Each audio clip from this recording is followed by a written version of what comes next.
Hello my dear student, क्या हाल है। मैं आपका केमिस्ट्री का फैकल्टी मिस्टर प्रेम कुमार सिंह आप लोगों का इस बेहतरीन से चैनल ठाकुर सर एकेडमी पे स्वागत करता हूं।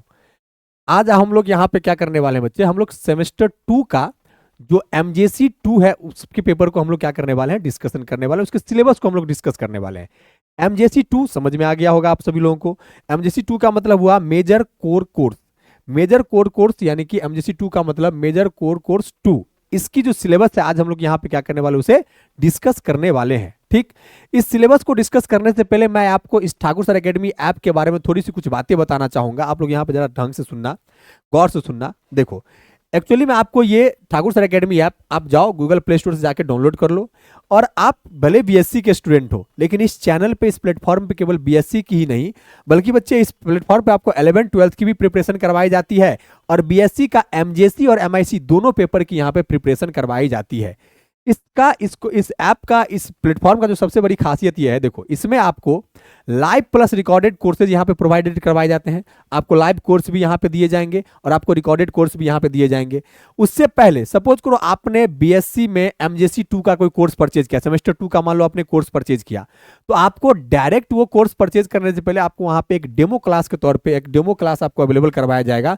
जो क्लास आप जाकर के डेमो क्लास को देखोगे, अगर आपको अच्छा लगा वो डेमो क्लास, फिर जाके आप क्या करोगे, अपने आप अगर चाहते हो तो आप उस बैच को परचेज कर सकते हो। ठीक, तो डेमो क्लास अवेलेबल है। ये बहुत यूनिक चीज है, ऑनलाइन क्लासेज में कहीं आपको डेमो क्लासेज के तौर पे ये चीजें नहीं मिलती है।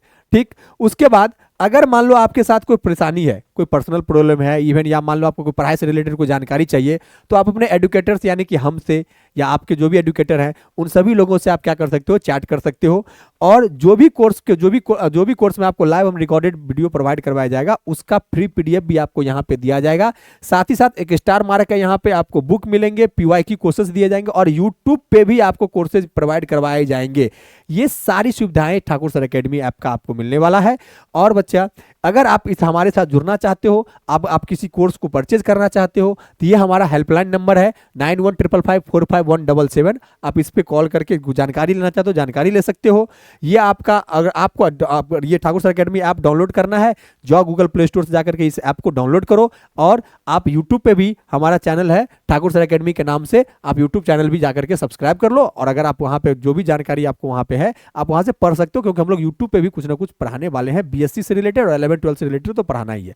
ठीक है, तो फिलहाल हम लोग यहाँ पे बीएससी के एमजेसी 2 का हम लोग क्या करने वाले हैं, सिलेबस डिस्कशन करने वाले हैं। तो चलो हम लोग आगे बढ़ते हैं इसी सिलेबस को आगे लेकर के।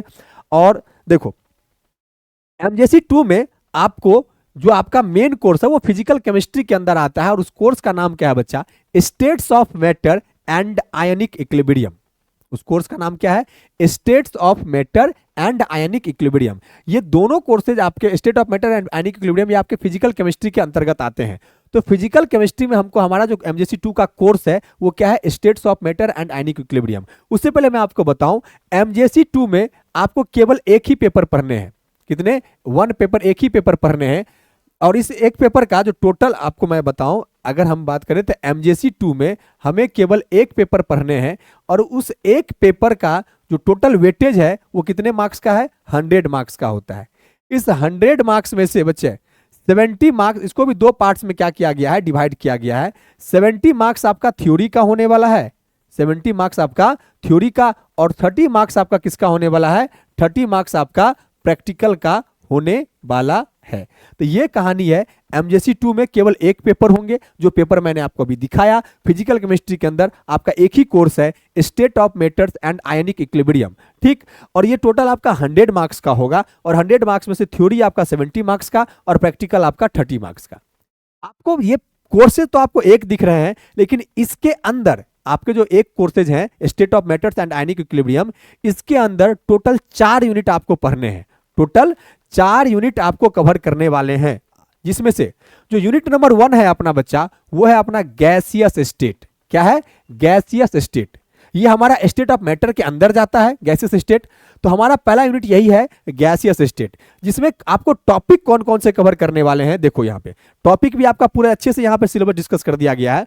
पहला टॉपिक आपको इस चैप्टर में ये पढ़ना है, kinetic molecular model of gas, postulates and concept of an ideal gas. ठीक, आपने इन सब चीजों का नाम थोड़ा बहुत अपने 12th क्लास में, 11th क्लास में जरूर सुन रखा होगा। आइडियल गैस तो जरूर सुन रखा होगा, आइडियल गैस इक्वेशन होता है पीवी बराबर NRT.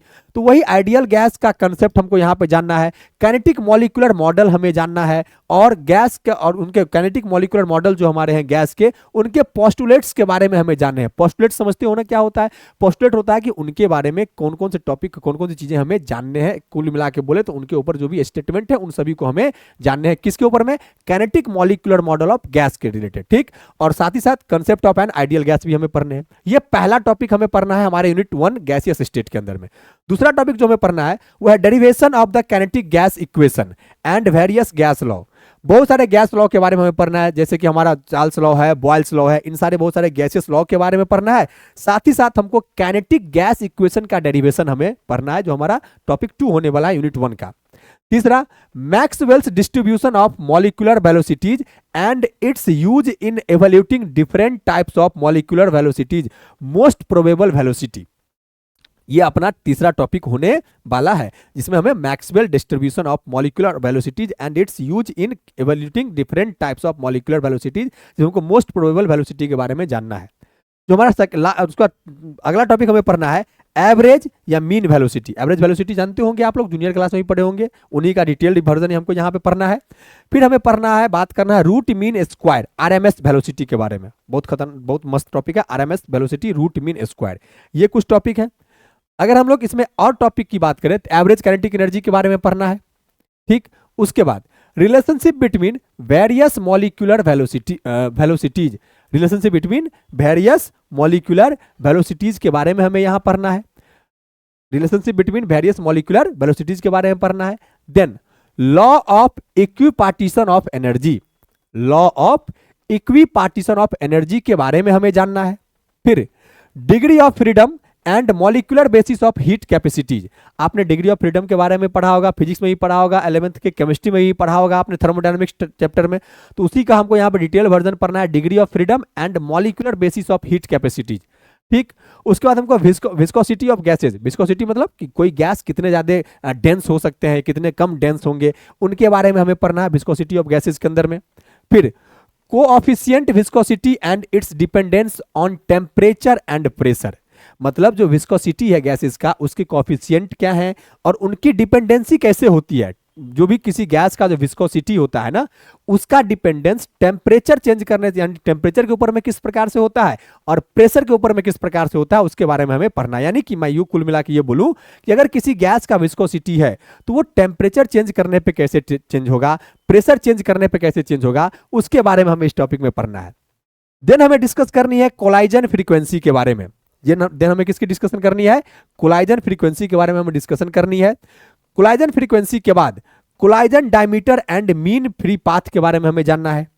Collision diameter and mean free path के बारे में हमें जानना है। और अगला टॉपिक अपना इसमें है relationship between mean free path, जिसको हम लोग लैम्डा से दिखाते हैं, एंड कोएफिशिएंट ऑफ विस्कोसिटी, जिससे हम लोग एन से दिखाते हैं। ये इन दोनों के बीच का, यहां पे हमको विस्कोसिटी ऑफ गैसेस पढ़ना था, इनका और जो हम यहाँ पे पढ़ने वाले थे मीन फ्री पाथ, इनके बीच के रिलेशन को बारे में हमें पढ़ना है। ये अपना नेक्स्ट टॉपिक था गैसियस स्टेट का।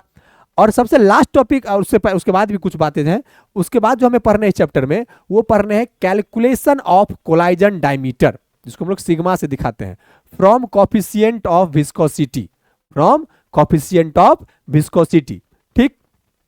देन अब हम लोग आते हैं, ये तो हमारा आइडियल गैस की कहानी थी ना, ये हमारे आइडियल गैस के अंदर हमें ये सब टॉपिक पढ़ने थे। अब हम लोगों को रियल गैस के अंदर में हम लोगों को कुछ बातें पढ़नी है, जिसको हम लोग बोलेंगे बिहेवियर ऑफ रियल गैसेस। इसमें कौन कौन से टॉपिक पढ़ रहे हैं? देखो, deviation from ideal gas behaviour, यानी कि रियल गैस का बिहेवियर, ये आइडियल गैस के बिहेवियर से किस प्रकार डिफरेंट होता है, उसका डेविएशन किस प्रकार से होता है, तो उसके बारे में हमें जानना है। फिर कॉम्प्रेसिबिलिटी फैक्टर, जिसको हम लोग जेड से डिनोट करते हैं, and it's variation with pressure for different gases, यानी कि हमें रियल गैसेज, देखो जनरली हमारे आसपास रियल गैसेज ही होते हैं, क्योंकि आइडियल गैस जो बोलता है वो हमारा गैसेज फॉलो नहीं कर पाता है। ये एक मानने को माना जाता है कि आइडियल गैस होना चाहिए, आइडियल गैस तो बहुत बेस्ट है, लेकिन जनरली हमारे आसपास रियल गैसेज ही होती है। तो आइडियल गैस क्या होता है, उसकी कहानी हमको यहाँ से ऊपर तक पढ़ना, जितना टॉपिक बताएं। उसके बाद हमको रियल गैस के बिहेवियर के बारे में जानना है, रियल गैस के अंदर में क्या क्या सब होता है, जिसमें हमको सबसे पहले यही जानना है कि रियल गैस आइडियल गैस से किस प्रकार से अलग होता है। वही बोले यहाँ पे deviation from ideal gas behaviour. उसके बाद हमें पढ़ना है कि कंप्रेसिबिलिटी फैक्टर, कि किसी रियल गैस को कितने हम लोग कंप्रेस कर सकते हैं, उसकी कंप्रेसिबिलिटी फैक्टर क्या क्या होती है, किस पे वो डिपेंड करता है, इन सब चीजों के बारे में। और देन हमें पढ़ना है कि कंप्रेसिबिलिटी फैक्टर जो है वो प्रेशर और डिफरेंट गैसेज के लिए प्रेशर के द्वारा किस प्रकार से वेरी कर सकता है। अगर प्रेशर चेंज करें तो अलग अलग गैसेज के लिए कंप्रेसिबिलिटी फैक्टर किस प्रकार से चेंज करेगा, इसके बारे में पढ़ना हमें रियल गैस बिहेवियर के अगले टॉपिक में। देन हमें बात करनी है causes of deviation from ideal behaviour. क्या कारण है कि रियल गैस का जो बिहेवियर है वो आइडियल गैस के बिहेवियर से अलग हो जाता है, उसके बारे में हमें यहां पढ़ना है, जिसको हम लोग बोलेंगे causes of deviation from ideal behaviour. Ideal gas के बिहेवियर से रियल गैस का बिहेवियर अलग होता है, ये बात हमें पता है, लेकिन किस वजह से हो जाता है उसके बारे में हमें यहां पढ़ना है। देन हमें बात करनी है equation of states for real gases. जैसे हम लोग आइडियल गैस इक्वेशन पढ़े थे ना, वैसे रियल गैसेस की इक्वेशन ऑफ स्टेट की हमें बात करनी है। Then Van der Waals equation of state, ठीक, वंडरवॉल इक्वेशन के बारे में बात करेंगे। एंड उसके बाद हमें बात करनी है it's derivation and application in explaining real gas behaviour. जो हम लोग वंडरवॉल इक्वेशन ऑफ स्टेट की बात कर रहे हैं, उसका डेरिवेशन और उसका एप्लीकेशन, जिसके द्वारा हम लोग रियल गैस बिहेवियर को एक्सप्लेन करेंगे, उसकी बातें हमको यहां पे करनी है, ठीक। देन वायरल कॉफिशिएंट्स, देन हमें किसकी बात करनी है, वायरल कॉफिशिएंट्स की। Then calculation of Boyle temperature, फिर हम लोग बात करेंगे कैलकुलेशन ऑफ बॉइल्ड टेम्परेचर की। अगला टॉपिक इसमें हमें पढ़ना है isotherms of real gases. Isotherm word का मतलब क्या होता है, आपने बहुत डिटेल में थर्मोडायनेमिक्स चैप्टर में 11th में भी पढ़ा होगा, केमिस्ट्री में पढ़ा होगा, फिजिक्स में पढ़ा होगा। आइसोथर्म जहां भी आ गया यानी कि constant temperature.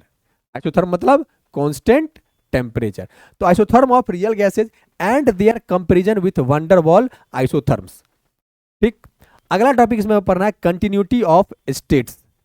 Continuity of states की बातें करनी है। Then critical state and critical constant, critical state और क्रिटिकल कांस्टेंट की बातें करनी है।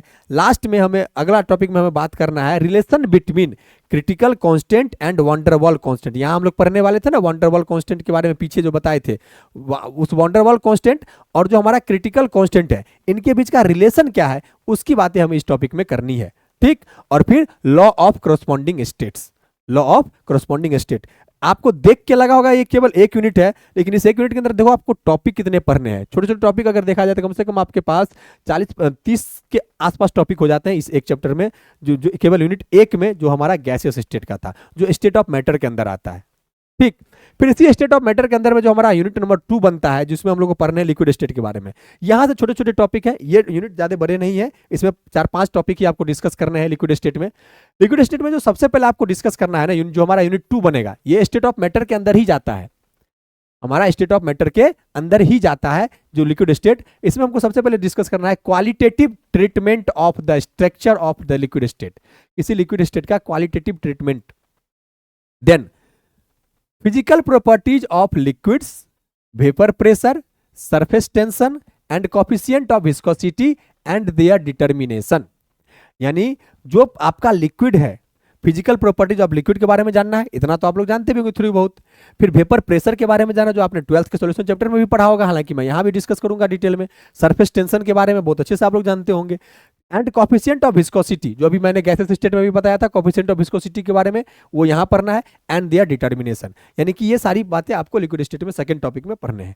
फिर जो अपना थर्ड टॉपिक होने वाला लिक्विड स्टेट का, ये है effects of addition of various solutes on surface tension and viscosity. यानी जो हम लोग सॉल्यूट मिलाएंगे किसी सॉल्यूशन के अंदर में, मान लो मेरे पास कोई लिक्विड है, उस लिक्विड के अंदर में मैंने कोई सॉल्यूट डिसॉल्व किया, तो सॉल्यूट को मिलाने से क्या इफेक्ट ऐड हो जाएगा उसके सरफेस टेंशन पे और उसके विस्कोसिटी पे, इसके बारे में हमें डिस्कस कर रहा है यहाँ पे।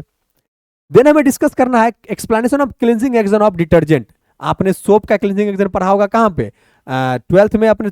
यहाँ पे हमको बात करना है डिटर्जेंट का। डिटर्जेंट क्या होता है पता है ना, लॉन्ग चेन ऑफ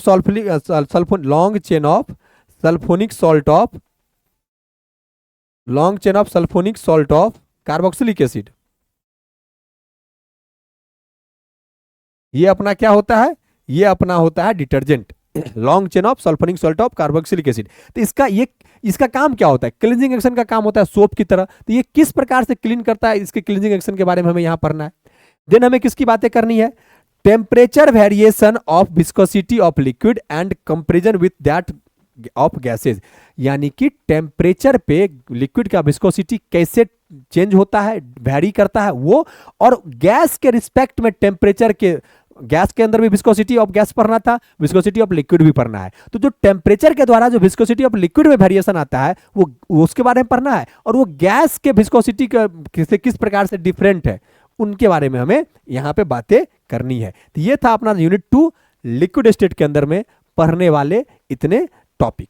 अब हम लोग का अगला जो स्टेट ऑफ मैटर है, जो हमारा सॉलिड स्टेट के बारे में पढ़ना है, ये हमारा यूनिट नंबर 3 बनेगा एमजेसी 2 पेपर का, जिसमें बच्चा ये आएगा स्टेट ऑफ मैटर के अंदर ही सॉलिड स्टेट, जिसमें हमको सबसे पहले बात करना है nature of the solid state के बारे में। सॉलिड स्टेट का नेचर कैसा होता है, हार्ड होता है, मैलिएबल होता है, डक्टाइल होता है, बच्चे से जानते होंगे, उन्हीं का डिटेल वर्जन थोड़ा सा यहाँ हमें पढ़ना है।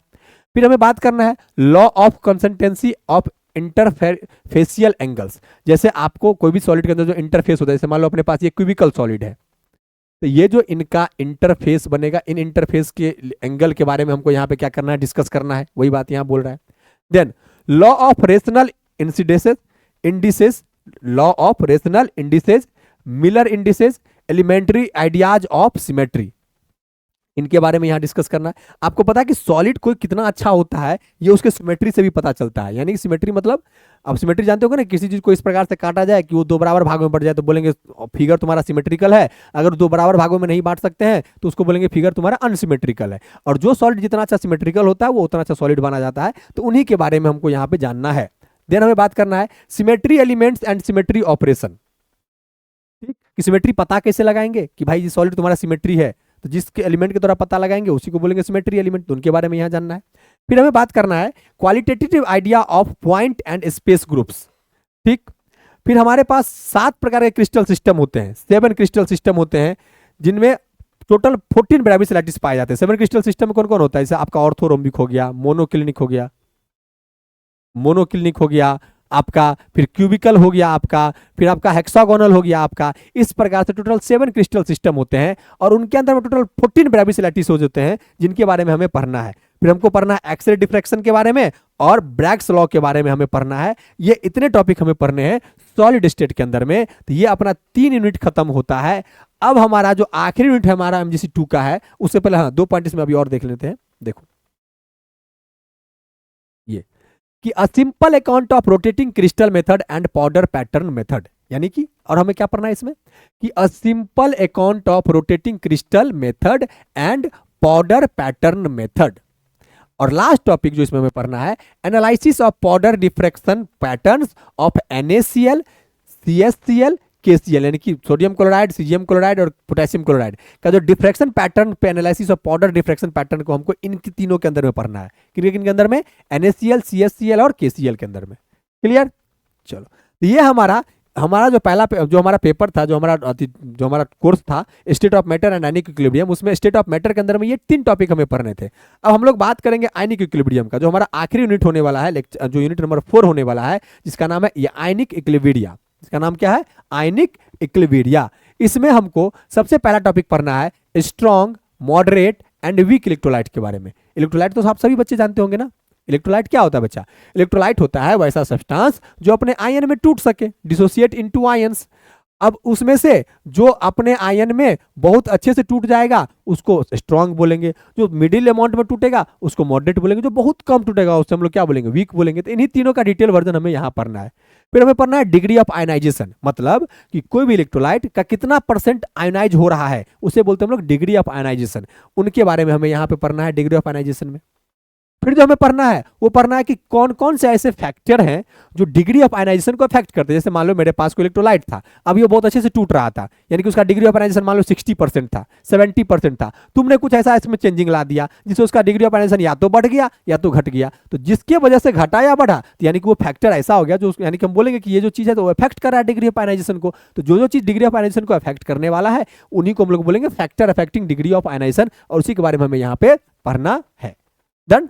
उसके बाद हम लोग बात करेंगे ionization constant and ionic product of water, जिसको हम लोग दिखाते हैं KW से, ionic product of water KW से हम लोग बता देते हैं इनके बारे में, और आयनाइजेशन कांस्टेंट के बारे में हमें यहाँ पे पढ़ना। डिग्री ऑफ आयनाइजेशन को बच्चा हम लोग अल्फा से दिखाते हैं, ठीक है, पढ़ेंगे चैप्टर में डिटेल में। उसके बाद हमें बात करना है ionization of weak acid and bases, dissociation constant of mono and diprotic acid. मतलब क्या मतलब हुआ कि कोई वीक एसिड और कोई वीक बेस है, इसका आयोनाइजेशन किस प्रकार से होता है, उसके अंदर में उसका आयोनाइजेशन कांस्टेंट, उसके अंदर में हमको आयोनाइजेशन कांस्टेंट के बारे में डिटेल में पढ़ना होगा। और फिर हमें बात करना है dissociation constant of mono and diprotic acid. Monoprotic acid मतलब जो एक H+ देता हो, डाइप्रोटिक एसिड मतलब जो 2H+ देता हो। यानी कि मेरे पास कोई एसिड है जिसका एक मॉलिक्यूल पानी में टूट करके केवल एक H+ दे रहा है, तो बोलेंगे उसको मोनोप्रोटिक एसिड। और अगर कोई 2H+ दे रहा है उसका एक मॉलिक्यूल, तो उसको बोलेंगे डाइप्रोटिक एसिड। तो उन्हीं के डिसोसिएशन कांस्टेंट के बारे में पढ़ना है। फिर हमें पढ़ना है पीएच, पीओएच और पीएच स्केल के बारे में। पीएच क्या होता है, minus log concentration of H+। POH क्या होता है, minus log concentration of OH-। PH scale क्या होता है, किसी सॉल्यूशन का अगर हमको पीएच मेजर करना है तो उसके लिए हमको एक स्केल दिया होता है जिसका रेंज होता है 298 केल्विन पे 0 से लेकर के 14 तक। अगर टेम्परेचर चेंज करोगे, ये हम लोग नॉर्मल रूम टेम्परेचर की बात करते हैं, लेकिन 90 डिग्री सेल्सियस पे 0 से लेकर के हो जाता है 12 तक। यानी कि क्या होता है कि पीएच स्केल टेम्परेचर डिपेंडेंस होता है। पीएच क्या होता है, पीओएच क्या होता है, पीएच स्केल क्या होता है, इतना तो आप लोग थोड़ा बहुत जानकारी रखते होंगे, उसका डिटेल हम लोगों को यहाँ पे पढ़ना है। फिर हम लोग बात करेंगे कॉमन आयन इफेक्ट की। अब ये कॉमन आयन इफेक्ट क्या होता है, अब इसकी भी बातें करेंगे। जैसे सपोज करो मेरे पास कोई एक स्ट्रॉन्ग एसिड और वीक बेस है, जब दो डिफरेंट कैटेगरी का एसिड बेस का मिक्सचर लेंगे ना, तो वहां पे आता है कॉमन आयन इफेक्ट, जिसकी हम लोग बात करेंगे। आपने 11th में ही पढ़ा होगा आयनिक इक्विलिब्रियम इसके बारे में। फिर सबसे इंपॉर्टेंट टॉपिक सॉल्ट हाइड्रोलाइसिस के बारे में हमें पढ़ना है। आपको पता है कि सॉल्ट हाइड्रोलाइसिस के बारे में हमें डिटेल में पढ़ना होगा, आपने ये पढ़ा भी होगा आयनिक इक्विलिब्रियम क्लास 11th में। तो ये हमारा अगला टॉपिक है। फिर इसी में जो हमको अगला टॉपिक पढ़ना है उसको हमको पढ़ना है कैलकुलेशन ऑफ हाइड्रोलाइसिस कांस्टेंट। फिर हमें बात करनी है डिग्री ऑफ हाइड्रोलाइसिस की। फिर हमको पीएच फॉर डिफरेंट सॉल्ट, अलग अलग सॉल्ट के लिए पीएच कैसे हम लोग कैलकुलेट करते हैं उसके बारे में। फिर बफर सॉल्यूशन के बारे में हमें पढ़ना है। बफर सॉल्यूशन क्या होता है भाई, आपने जाना होगा कि बफर सॉल्यूशन क्या होता है कि जब किसी सॉल्यूशन का पीएच चेंज होना रुक जाए एक टाइम आने के बाद, उसको बोलते हैं बफर सॉल्यूशन।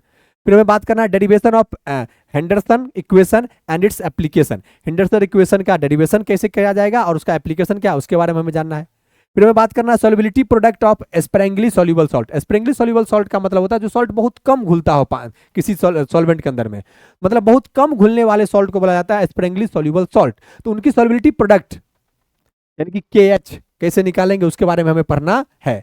फिर हमें बात करना है application of solubility product principle, application of solubility product principle की।